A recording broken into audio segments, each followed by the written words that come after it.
The night gathers around us like an ancient animal, breathing slowly against the stones of this tower.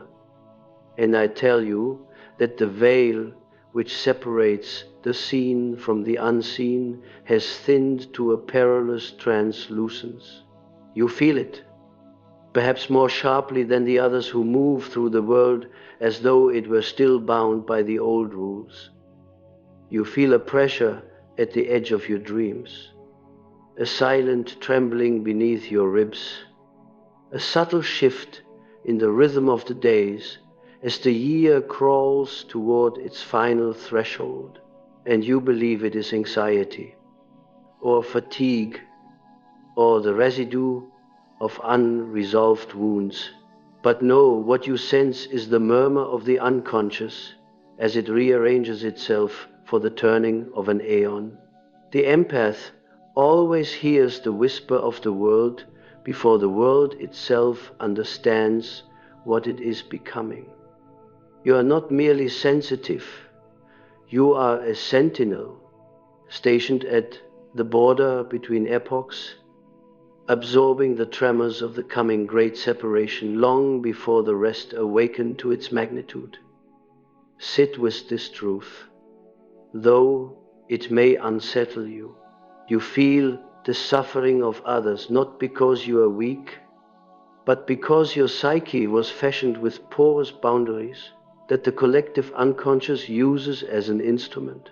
The empath is often born into families and societies that cannot understand the precision of such perception, and so you have been taught to interpret your attunement as fragility, to diminish your instincts and apologize for your depth. Yet tonight, in the cold of this ancient tower, I tell you that your sensitivity is not a defect, but a summons. The unconscious has always used certain souls as barometers, and as the final days of this year unravel, it is you, more than others, who feel the unbearable weight of truth no one else has the courage to acknowledge. But you are tired, exhausted in a way that sleep cannot remedy. Your bones feel hollowed by the demands of others. Your heart feels scraped by the needs you have carried. This is not merely stress. This is the dying breath of a persona you have worn for too many years, a mask that has cracked, its fractures illuminated by the dimming light of the year's end. The nice persona, that carefully crafted facade of kindness, patience, self-sacrifice, and unceasing availability, has begun to collapse under the weight of its own falsehood. You have mistaken this collapse for personal failure, but it is not you who is collapsing, it is the mask. The unconscious destroys every lie eventually, especially those lies we call virtues. Allow yourself to see what is truly happening. The nice persona was never kindness. It was an unconscious defense, constructed to ensure belonging in environments unable to receive your depth. As a child, you learned that your emotional intelligence made others uncomfortable, that your perceptions exposed dynamics no one wished to see, that your sensitivity disrupted the collective denial, and so you dimmed your perception, you cultivated agreeable expressions, you learned to soothe others' fears at the cost of your own authenticity. You smiled to prevent rupture. You apologized to maintain peace. You offered your time, your energy, your empathy, even when no one offered you the dignity of reciprocity. But the persona is not the self. It is merely the garment we wear to navigate the world of collective expectation. And when the persona becomes too rigid, too performative, too detached from the truth of the inner being, it suffocates its wearer. This is the exhaustion you feel. The soul can no longer tolerate the burden of maintaining an identity that was never your own. The unconscious is demanding rupture. It is shaking the scaffolding. And you, empathic one, are sensing this internal earthquake long before the outer world reflects its consequences. You have lived most of your life entrapped within two archetypal patterns that the empathic psyche gravitates toward with fatal consistency. The first is the savior. The second is the mirror. Tonight we must examine both, for they are the unseen architects of your suffering and the very forces that will endanger you as the new aeon approaches. The savior archetype seduces the empath with an illusion of nobility. It tells you that your purpose is to heal, that your worth is measured by the wounds you can mend, that your identity is secured only when others are leaning upon you. Yet beneath this noble veneer lies a profound evasion of your own shadow. For if you are always rescuing another, you never descend into your own abyss. The Savior protects you from confronting the darkness that dwells in your depths, the anger you were forbidden to feel, the boundaries you were punished for asserting, the loneliness you were taught to swallow in silence. And so you build your identity on the suffering of others, secretly hoping that if you save them, someone will finally come to save you. But salvation is not relational, it is intrapsychic. No one can rescue you from the labyrinth that is your own psyche. And every attempt to rescue others is, in truth, a deflection from the work demanded of your own individuation. The savior complex becomes a splendid distraction, a perpetual outward gaze that shields you from the internal reckoning the unconscious refuses to postpone indefinitely. The world you heal becomes a substitute for the world within you that remains unhealed. And then there is the mirror, perhaps the more dangerous of the two. The empathic psyche is naturally reflective. You do not merely observe the emotions of others, you absorb them into your psychic field. You bend your shape to accommodate their fear, their rage, their sorrow, their emptiness. You become a vessel for what they cannot hold. It is a noble instinct, yet also profoundly destructive. For the mirror archetype teaches you to lose yourself in the tidal waves of others' unconscious projections. You become an extension of their unresolved wounds, a receptacle for their disowned shadow, a balm for their unspoken grief. In the end, you no longer know which emotions are your own. Your identity dissolves into a vague, amorphous offering to the world, a psychic sponge soaked with the pain of countless souls who never once wondered about the cost of your generosity. The mirror is not kindness. It is self-erasure masquerading as compassion. When you reflect the world too well, you eventually forget the shape of your own face. You believe that your exhaustion is the result of giving too much, but it is more accurate to say that you have given from a place of chronic self-abandonment.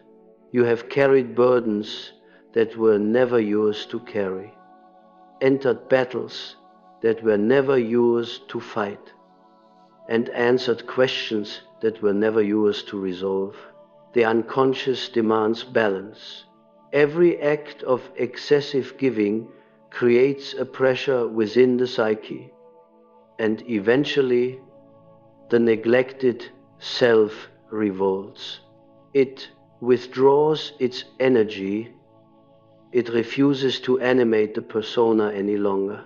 And you mistake this revolt for collapse, when in truth it is a rebirth, one that terrifies you because it threatens every identity you have relied upon to survive.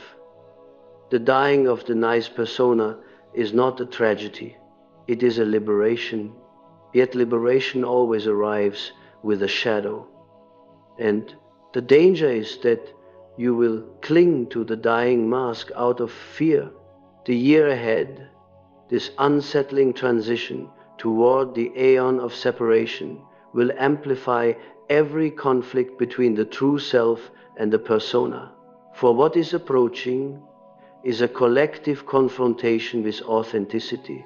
Illusions are dissolving at a pace the psyche finds unbearable. Masks are cracking. Hidden motivations are emerging. The unconscious refuses to be ignored. And those who enter this new aeon with a fragile or false persona will not withstand the psychic storms that follow. I must warn you with the gravity of a man who has spent his life watching the unconscious dismantle empires, both personal and collective. If you carry the savior or the mirror into the coming year as your primary identity, you will be swept into the chaos of other people's unprocessed darkness. You will mistake their crises for your responsibility. You will drown in the emotional debris of those who have never done their own inner work. The unconscious is merciless with those who refuse to evolve. And you, empath, sentinel, listener at the threshold, cannot afford the luxury of remaining who you have been. You stand at a crossroads tonight, in this dim light, with the lake outside dark and silent as a forgotten god. One path leads back into the familiar suffering of the nice persona. The savior, the mirror, the endless spiral of carrying what is not yours. The other leads into the unknown terrain of your authentic self, where boundaries become sacred, where your life force is reclaimed from those who have fed upon it, where you no longer exist as an emotional vessel for the unconscious of others, but as a sovereign being rooted in your own depths. The year is ending, the veil is thinning, and the unconscious is calling your name with a force that cannot be ignored. The night deepens, and as we sit here in the stone womb of Bollingen, I feel the collective weight of the unspoken pressing upon your chest. You sense it too, the psychic tension of an approaching threshold, as if the air itself were charged with the residue of unmade decisions. Part of you wishes to turn away from this inner summons, to retreat into the familiar posture of the agreeable self, the ever-giving soul who shields others from the storms they have invoked by their own unconscious choices. Yet another part of you, ancient, sovereign, incorruptible, has begun to stir.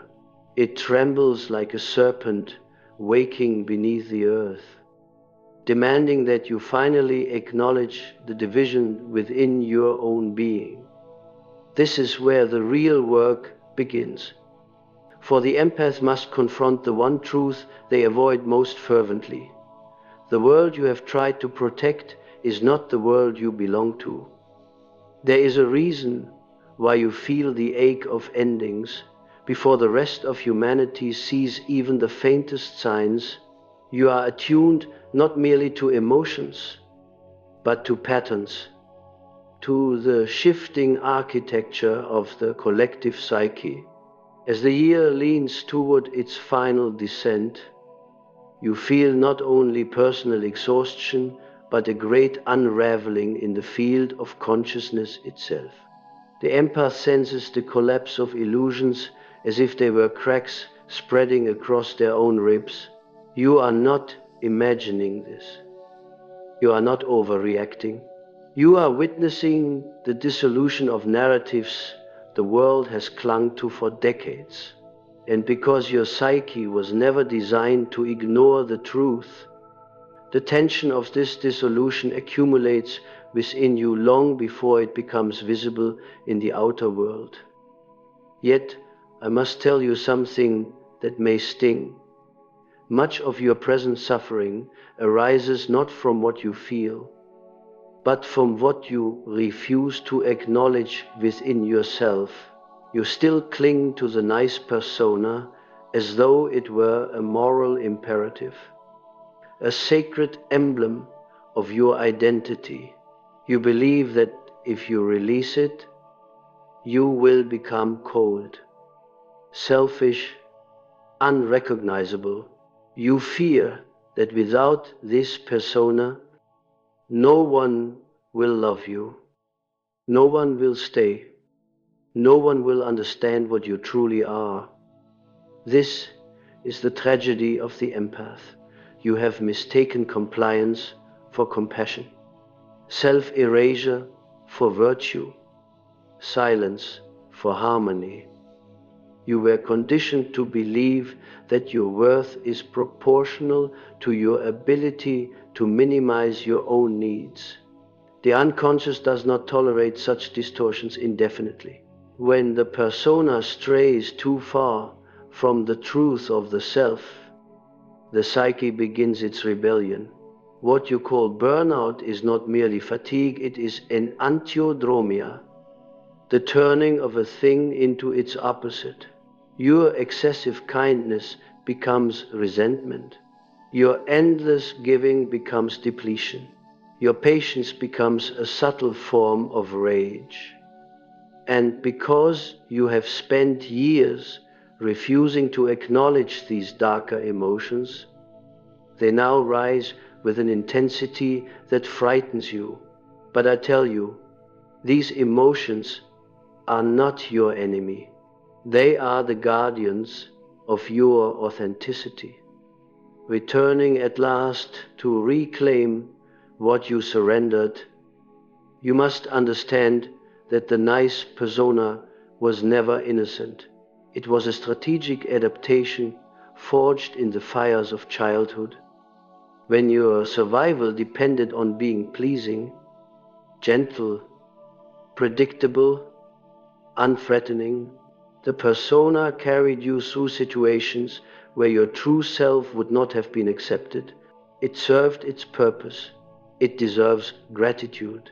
But it is not your destiny.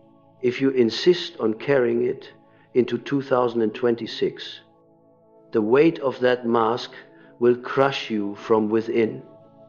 The unconscious demands evolution.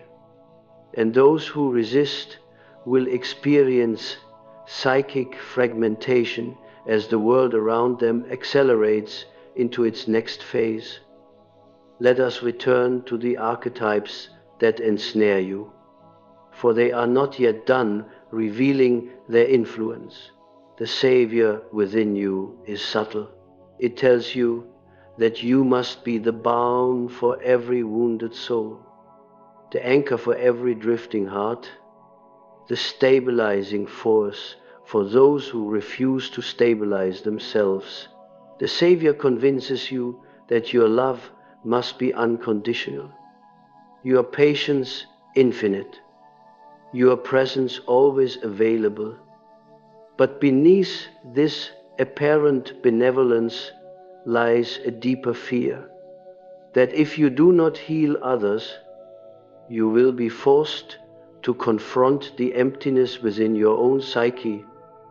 You have used compassion as a shield. You have built an identity around being useful. needed, indispensable, but the unconscious sees through such strategies.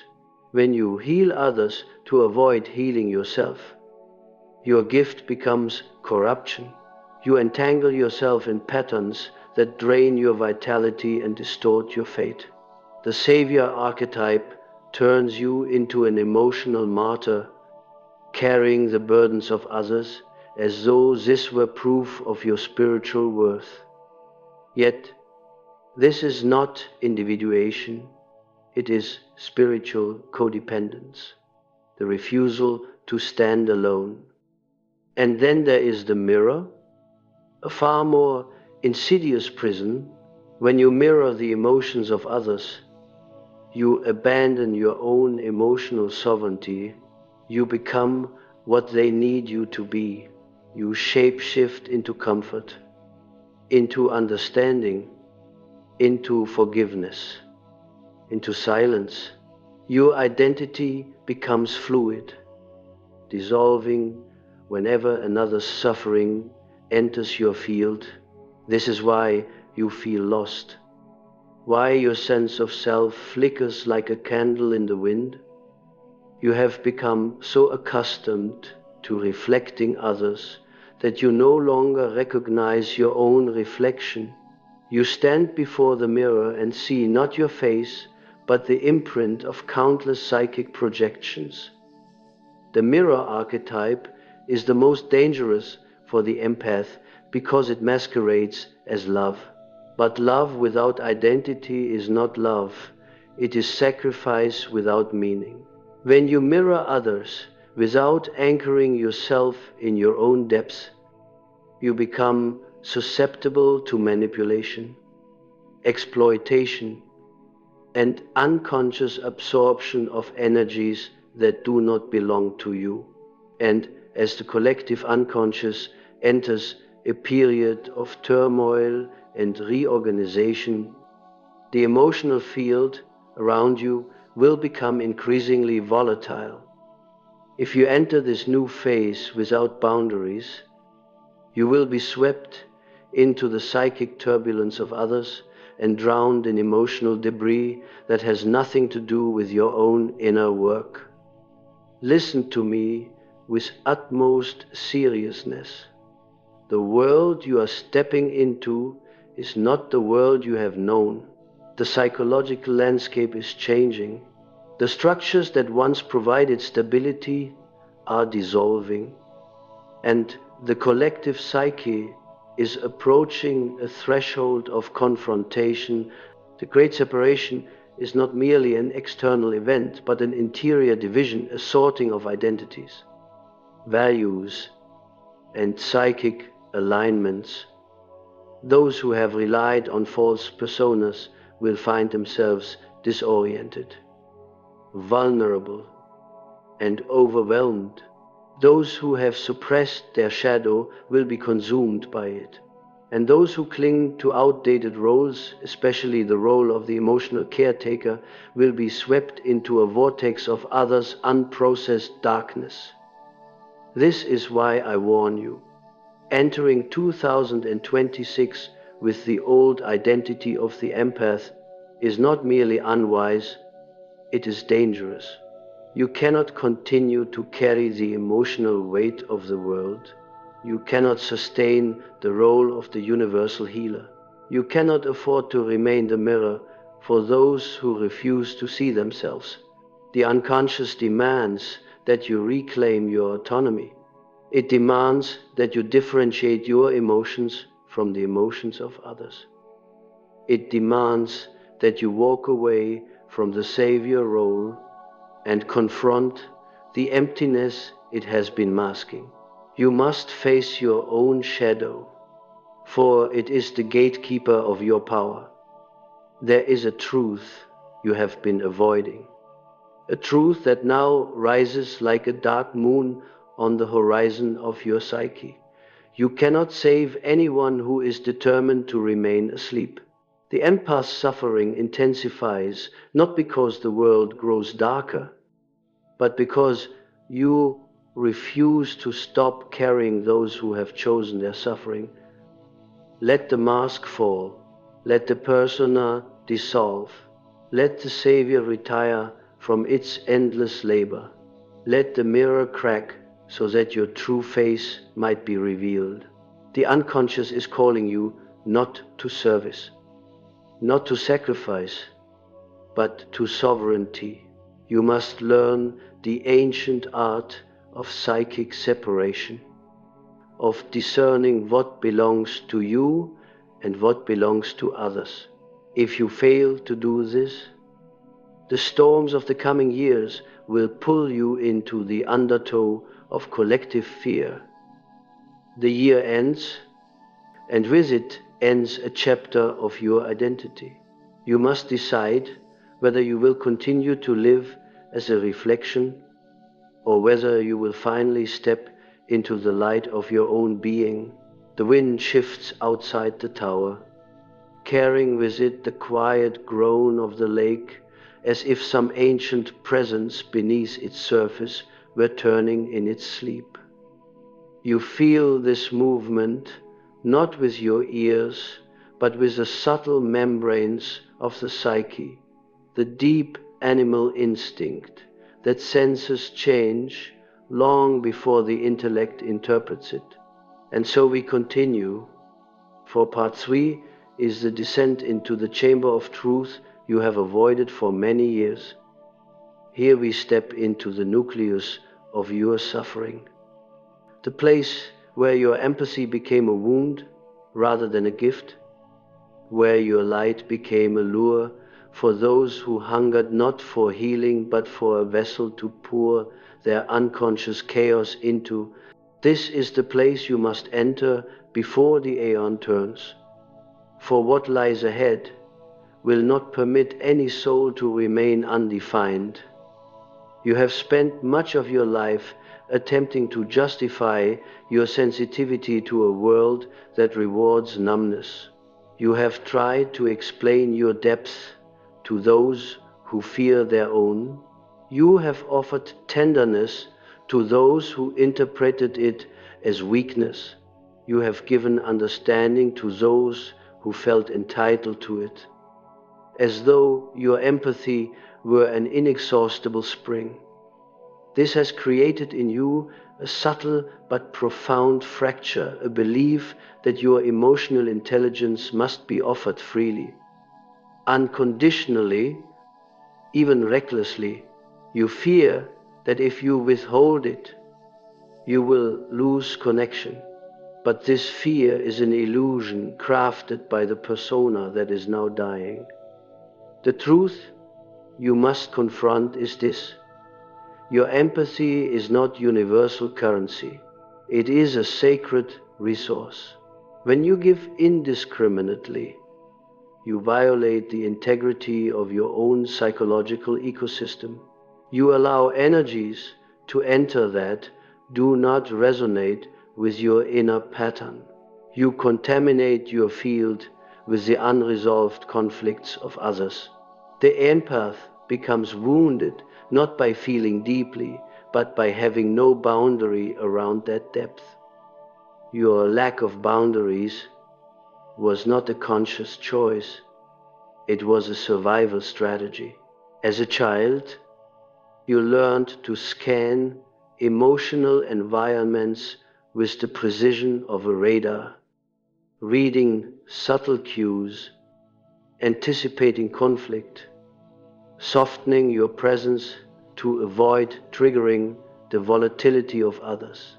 You adapted brilliantly, too brilliantly. The very skill that protected you then is suffocating you now. Hyper-attunement becomes hyper-vigilance. Compassion becomes self-sacrifice. Intuition becomes over-identification. What was once adaptive becomes pathological when extended beyond its original purpose. And yet, even now, you hesitate to reclaim your boundaries because you fear the consequences of disappointing others. You fear being misunderstood. You fear being perceived as cold. You fear the withdrawal of love, of approval, of belonging. These fears are the chains that bind the empath to the persona. They are the reasons you accept relationships that drain you, workloads that shatter you, conversations that deplete you, demands that steal your life force grain by grain. But hear me clearly. The unconscious cares nothing for the expectations of others. It demands only that you become who you truly are. And who you are cannot emerge while you remain imprisoned by the emotional gravity of those who take without giving, who expect without reciprocating, who collapse into you without any intention of standing on their own feet. This brings us to a crucial revelation. Not everyone who comes to you in pain is seeking healing. Many seek containment.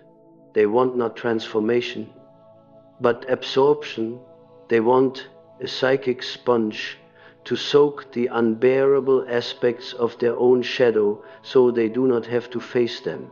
The empath becomes their unconscious dumping ground, a graveyard of unresolved emotions. This is not healing. It is parasitism disguised as vulnerability. Your exhaustion is not the symptom of too much feeling, it is the symptom of too much taking.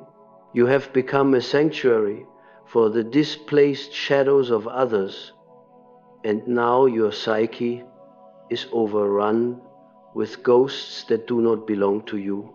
The mirror archetype, when unchecked, attracts those who do not wish to see themselves. They gravitate toward your light because it allows them to avoid the confrontation with their own darkness. When you reflect their emotions, you relieve them temporarily, but you also reinforce their avoidance.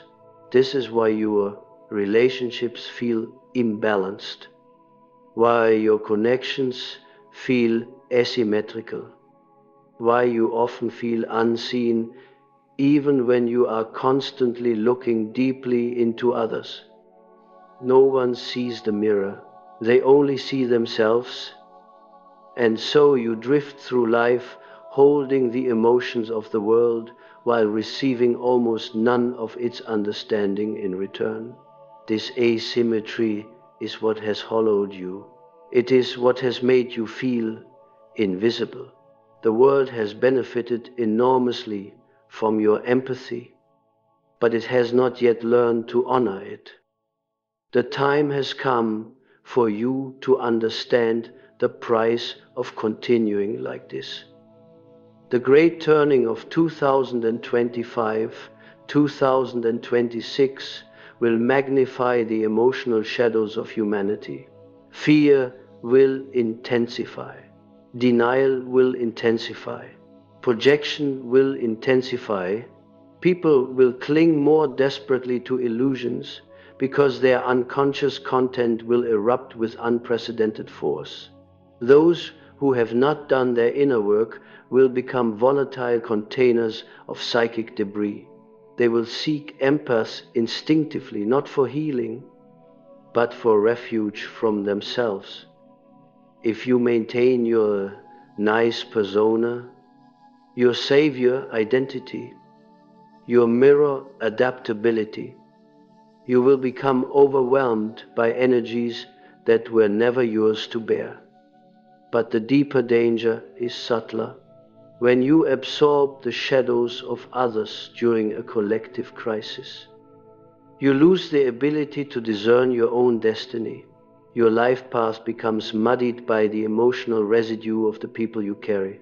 The unconscious does not distinguish between what is yours and what is taken into your field. It integrates all of it. This is why you have felt confusion around your purpose.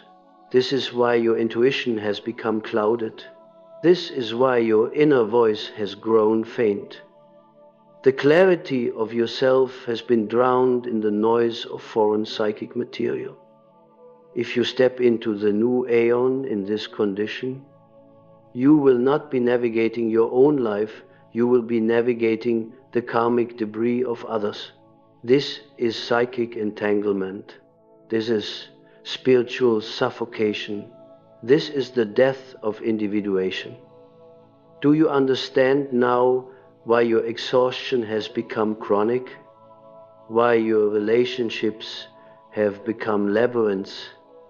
Why your heart feels trapped between longing and dread? It is because the unconscious is forcing you toward a confrontation with the one truth you have always resisted. You must detach, not from love, not from humanity, not from compassion, but from the identities that have bound you to suffering. The Savior must die so that the Sovereign may rise. The mirror must shatter so that the self may appear. The nice persona must fall away so that the authentic, unyielding, luminous core of your being can finally breathe. To shed these identities is not cruelty. It is maturation. It is the end of childhood. It is the beginning of true power. But hear this with the gravity it deserves. Transformation is a violent process. The unconscious dismantles lies with a brutality that feels personal, even though it is the most impersonal force in existence. When you resist, you suffer. When you cling, you fracture. When you deny, you drown in the very emotions you are trying to escape. The empath suffers most when they attempt to maintain harmony where truth demands rupture. This is why the year now ending has felt like a slow collapse. The unconscious has been stripping away illusions layer by layer. It has been dismantling relationships that were built on imbalance, on projection, on fantasy. It has been exposing the manipulations you once overlooked. It has been revealing the motives behind the behaviors of those who took your kindness as an invitation to feed. None of this is a punishment. It is a revelation. It is the prelude to individuation. If you allow this process to continue, if you surrender to what must be released, your empathy will transform into something unrecognizable. No longer a wound, no longer a siphon, no longer an obligation. It will become a force, a clarity, a boundary that does not require explanation, a presence that cannot be manipulated. But if you resist, if you cling to the Savior and mirror identities, the chaos of the coming aeon will devour your light. You will be pulled into battles that are not yours, drained by wounds that are not yours, broken by destinies that are not yours. You must choose now, empath, before the veil closes and the year gives birth to a more ruthless dawn. The flame before us wavers, bowing to a draught that enters the tower like a whispered omen. And I feel the collective unconscious pressing against the walls of this room. You feel it too, the tightening coil, the deepening silence, the presence of something vast approaching. We have traveled far into the labyrinth together, and now part 4 leads us to the threshold of transformation itself. The empath cannot continue into the next aeon with an identity shaped by wounds, by survival adaptations, by emotional servitude. You stand tonight not at the end of your strength, but at the end of your illusion. And endings of this nature always arrive disguised as exhaustion. Your fatigue is not a malfunction. It is initiation. It is the unconscious withdrawing energy from every false structure of your life.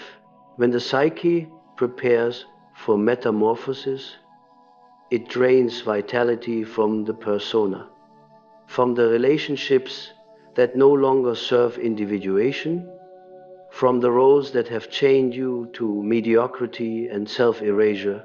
This depletion is the precursor to renewal. It is the clearing of space, the dismantling of the scaffolding, the burning of what has become too small for your emerging self. But hear me carefully. The unconscious does not destroy without also demanding responsibility. As the aeon turns, it will not be enough to simply shed the nice persona. You must also assume the burden of sovereignty, and sovereignty is far more demanding than sacrifice. The Savior carries others because it is easier than carrying oneself. The mirror reflects others because it is less frightening than seeing one's true face. These identities gave you belonging, sovereignty gives you solitude. These identities made you liked, sovereignty makes you free, and freedom is more terrifying than captivity, especially for one who has spent years defining themselves through the emotional gravity of others. Tonight, I must bring you into contact with a truth that completes this magnum opus. The empath must become a boundary, not a wall, not a barrier, not a fortress of defensiveness, but a conscious, living threshold that guards the sanctity of your inner world. Without inner boundaries, your empathy becomes a wound. With boundaries, your empathy becomes wisdom. This requires a psychological reversal so profound that your old self will interpret it as betrayal. You will begin to say no where you once said yes. You will cease to explain yourself to those who never listened. You will stop softening your tone to protect fragile egos. You will withdraw from those who feed on your emotional labor. You will feel an instinctual recoil from relationships built on unspoken contracts of chronic self-sacrifice. You will become less available, less predictable, less malleable, and the world will not like this. The ones who depended on your pliability will call you cold. The ones who fed upon your forgiveness will call you selfish. The ones who relied on your silence will call you changed. Let them speak, for they are mourning not your absence, but the death of their access to your energy. This is the great separation, not an event, not an apocalypse, a psychic sorting between the ones who evolve and the ones who refuse, between the souls who walk toward the self and the souls who cling to their persona, between those who do their inner work and those who outsource it to the empath, between those who confront their shadow and those who cast it onto you. You were never meant to absorb their projections. You were meant to perceive them, reflect upon them, and return them to their rightful owner without attachment.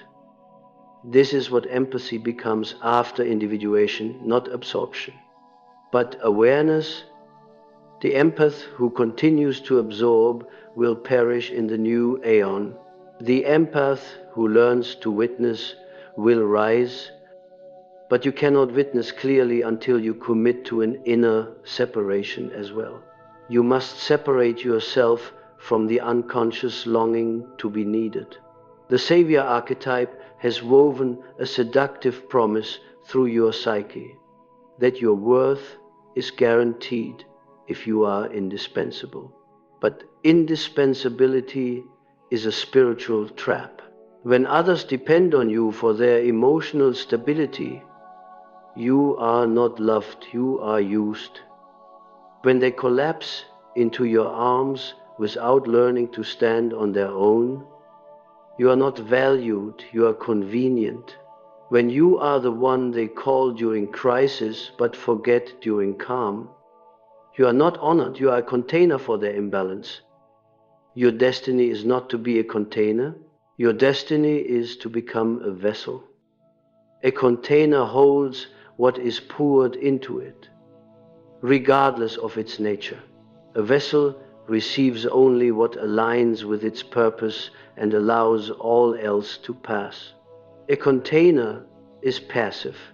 A vessel is conscious. A container is filled by others. A vessel chooses what enters. This distinction will define your survival in 2026 and beyond.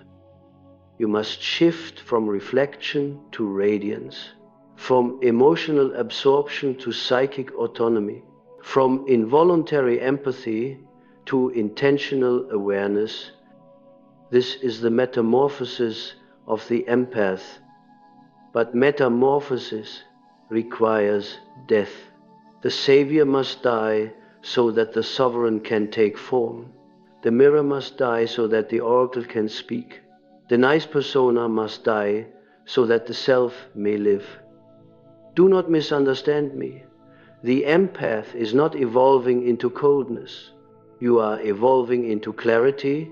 You will still feel deeply, but you will no longer drown. You will still care, but you will no longer carry.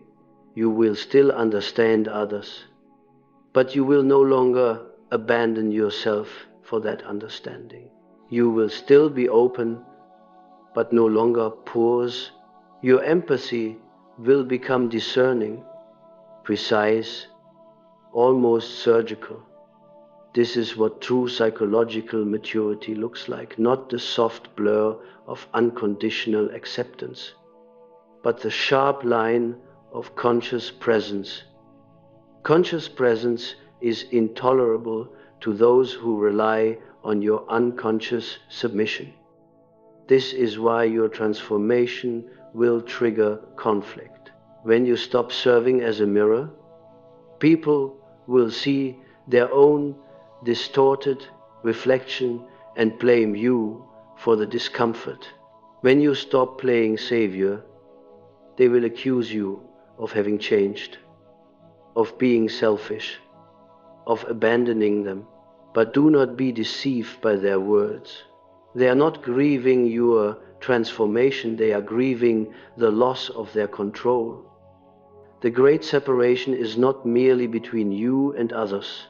It is between your old self and your emerging self, between your conditioned identity and your innate identity, between the person you were expected to be and the being you were born to become. This requires courage, more courage than you have ever been asked to summon. To become conscious is to walk alone at first. To enter the self is to risk the collapse of everything that is not aligned with your inner truth. Individuation demands sacrifice, not of others, but of illusions, even those illusions that once protected you. And so tonight, let me speak the final truth that the unconscious has been urging you to accept. Your life is not a sanctuary for the wounded who refuse to heal. Your life is an arena for your own psychological evolution. The empath who transforms becomes a guide not through rescue, but through embodiment, not through emotional labor, but through clarity of being. Your presence becomes a mirror of truth rather than a sponge for suffering. Your energy becomes a boundary rather than a well. Your empathy becomes a compass rather than a trap. This is the empath's true destiny, not to feel everything, but to perceive the meaning within the feeling, not to carry others, but to illuminate their path by walking your own, not to dissolve into emotional landscapes, but to navigate them with the precision of a conscious traveler. When you step into 2026, you must do so with the understanding that the era of unconscious empathy is over. The time of spiritual absorption is over. The time of emotional martyrdom is over. If you continue with the old identity, you will be torn apart by the psychic turbulence of the world. But if you cross the threshold as your emerging self, as the sovereign empath, you will not merely survive the new aeon. You will shape it. The veil thins, the year closes. The unconscious waits. You are no longer here to serve the collective's wounds. You are here to awaken, and awakening, my dear empath, begins the moment you stop betraying yourself.